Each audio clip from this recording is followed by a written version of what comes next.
ابھی ایک latest news آئی ہے جس میں یہ بتایا گیا ہے کہ پاکستان ان ملکوں میں شامل ہیں جہاں پہ ہیپاٹائٹس ابھی بھی تیزی سے پھیل رہا ہے.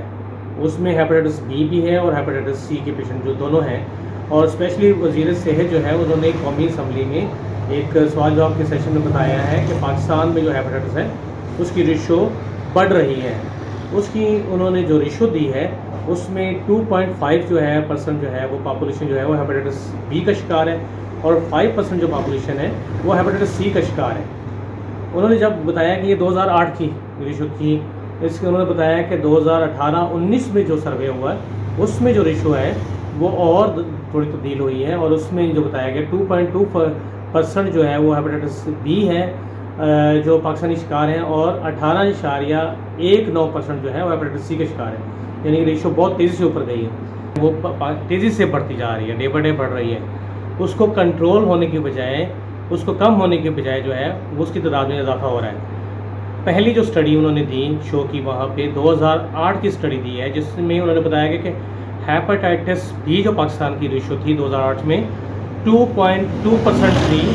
جو کہ ہیپاٹائٹس بی کی تھی، اور ہیپاٹائٹس سی جو تھا اس کی ریشو انہوں نے بتایا تھا کہ 5% تھی. لیکن انہوں نے 2018 10 سال کے بعد جو انہوں نے اسٹڈی دی ہے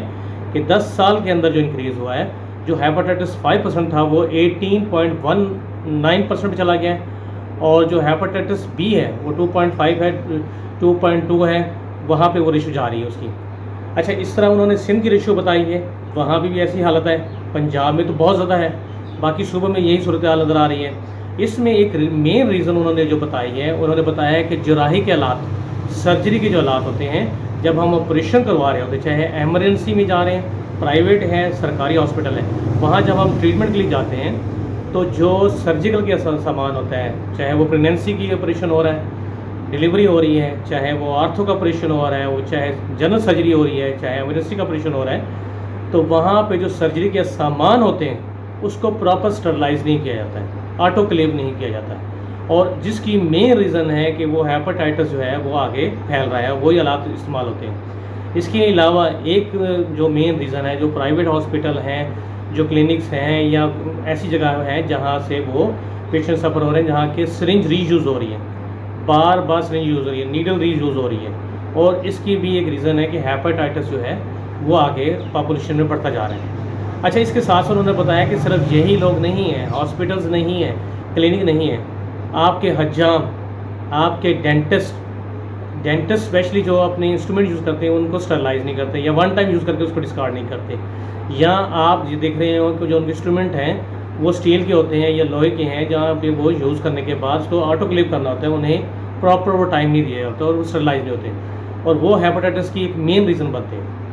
اس کے ساتھ حجام کی دکان میں ریزر ہے، ان کے ڈفرینٹ جو آلات ہیں جس میں ان کا سیزر ہے، ان کی وہ جو مشین ہوتی ہے وہ پراپر اسٹرلائز نہیں ہوتی، یا بلیڈ جو ہے وہ اسٹرلائز نہیں ہوتے اور وہ دوبارہ یوز ہوتے ہیں مختلف لوگوں تک، جس کی ایک مین ریزن یہ بھی ہو سکتا ہے. اچھا، گھروں میں یہاں اس کے علاوہ اگر ہم کان چھدوا رہے ہیں وہ ایک مین ریزن ہو سکتی ہے. اس کے ساتھ ساتھ جو ہے ٹیٹوز اپنے باڈیز پہ بنا رہے ہیں وہ بھی ایک ریزن ہے. گھر میں اگر ہم نے بچنا ہے اور گھر کے اندر ہمارے پاس کوئی ہیپاٹائٹس کا مریض ہے، ہم نے کیسے بچنا ہے؟ ان کی چند چیزیں جو کہ نیل کٹر ہے، کوم ہے، کنگا ہے، ٹاول ہے یا برش ہے، اس کو علیحدہ کر سکتے ہیں کہ وہ جو ہر ایک کا اپنا اپنا ہونا چاہیے اور وہ دوسرے تک نہ پہنچے، جہاں سے ہیپاٹائٹس کا مریض دوسرے تک اس کو افیکٹ نہ کر سکے. تو ہمیں احتیاط کرنی ہے اپنے لیے، اپنے آپ کو ہیپاٹائٹس سے بچانا ہے، اور اپنے بچوں کو اسپیشلی جو آنے والی جنریشن ان کو بچانا ہے اگر ہیپاٹائٹس سے، اور اس پروگرام کو کامیاب کرنا ہے اور ہیپاٹائٹس کے ریشو کو کم کرنا ہے. تو ہم اور آپ کو رول ادا کرنا ہوگا. ڈاکٹر میڈ سانس سے ڈاکٹر ندیم احمد کو اجازت دیں، انشاءاللہ نیکسٹ ٹاپک پہ پھر بات ہوگی. السلام علیکم.